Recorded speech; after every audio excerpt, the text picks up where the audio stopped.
The moon hung like a silver coin in the vast Iowa sky, painting the endless rows of corn in shades of pale silver and deep, inky black. Tom drove his old pickup, the familiar rumble a comforting sound against the quiet of the late hour. The road was a lonely ribbon of asphalt cutting through a sea of stalks, and he was the only soul on it for miles. Or so he thought. It started subtly, a faint rustling that wasn't the wind.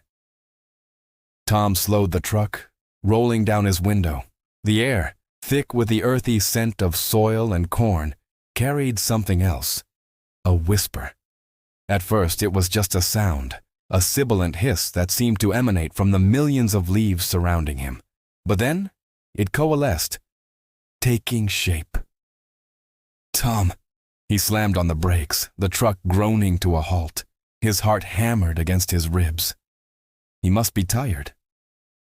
It was late. He'd been working since dawn.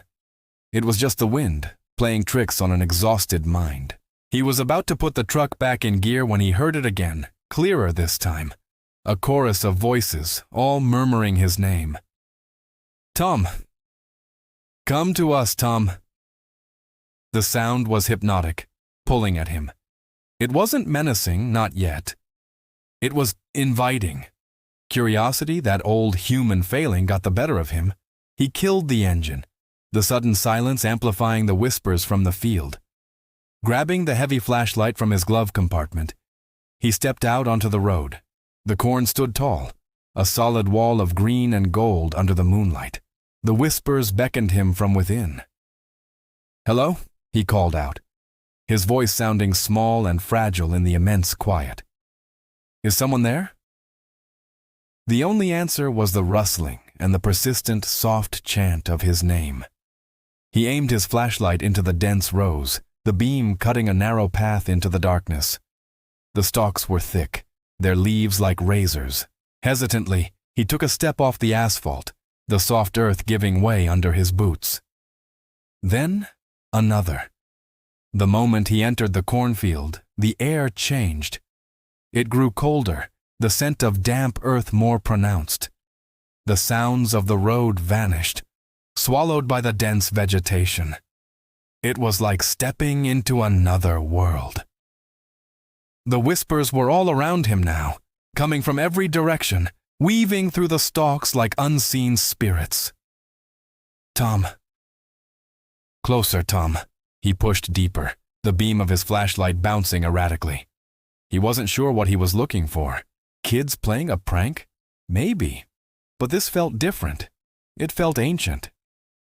He walked for what felt like minutes, maybe longer, losing all sense of direction. Every row looked identical to the last. A prickle of unease started to crawl up his spine. This was a mistake. He stopped, deciding to turn back. But as he turned, his light fell upon something that made him freeze. It was a figure, slumped against a thick stalk. A scarecrow. That was normal enough. Every farmer used them. But this one? This one was different. He moved his light up from the straw-stuffed flannel shirt to the burlap sack head. A face had been crudely painted on it. A face he recognized. It was Old Man Hemlock, who'd vanished without a trace last spring. The painted eyes seemed to stare right through him. A cold dread washed over him. He backed away, stumbling over a root, and swung his flashlight in a wild arc. There was another one, and another. A small clearing was filled with them, a silent congregation of scarecrows, each propped up in a grotesque pose. He shone his light on each face, his breath catching in his throat. There was Sarah Jenkins, the teenager who ran away 2 years ago, and the Miller brothers, who went on a hunting trip and never came back. Their faces, recreated in crude paint on burlap, stared back at him with hollow, accusing eyes. His mind screamed at him to run, but his feet were rooted to the spot. The whispers had stopped. The silence was now more terrifying than the voices had been. He was standing in a graveyard of the lost. Then one of the figures moved. It was slow, a creak of wood and straw, the scarecrow with Old Man Hemlock's face. its head turned, the painted eyes locking onto his. A new voice, a single dry rasp that scraped from its burlap throat, broke the silence. Harvest time. That broke the spell. Tom scrambled backward, turning to flee. He ran, crashing blindly through the corn, the sharp leaves slashing at his face and arms. He could hear them behind him, a sound of rustling and dragging, the sound of straw-stuffed bodies lurching through the field. He didn't dare look back. He just ran, his lungs burning, his only thought to get back to the truck, back to the safety of the road.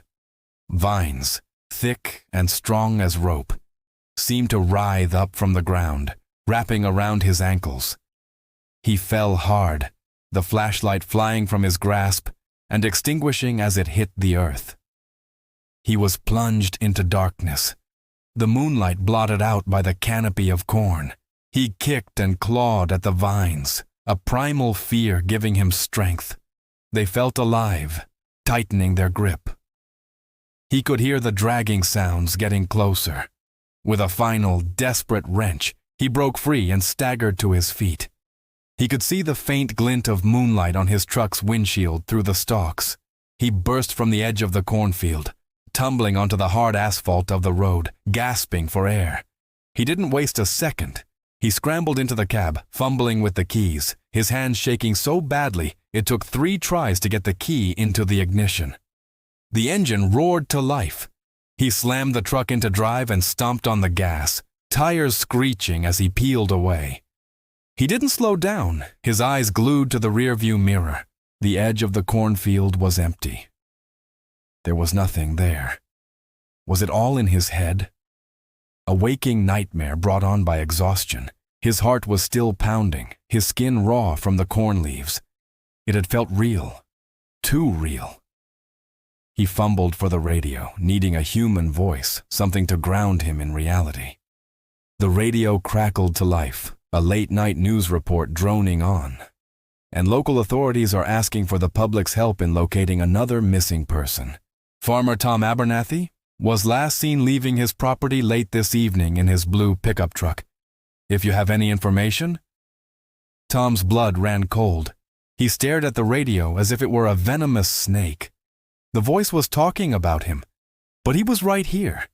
He wasn't missing. A sharp tap, tap, tap on his passenger side window made him jump so violently he almost swerved off the road.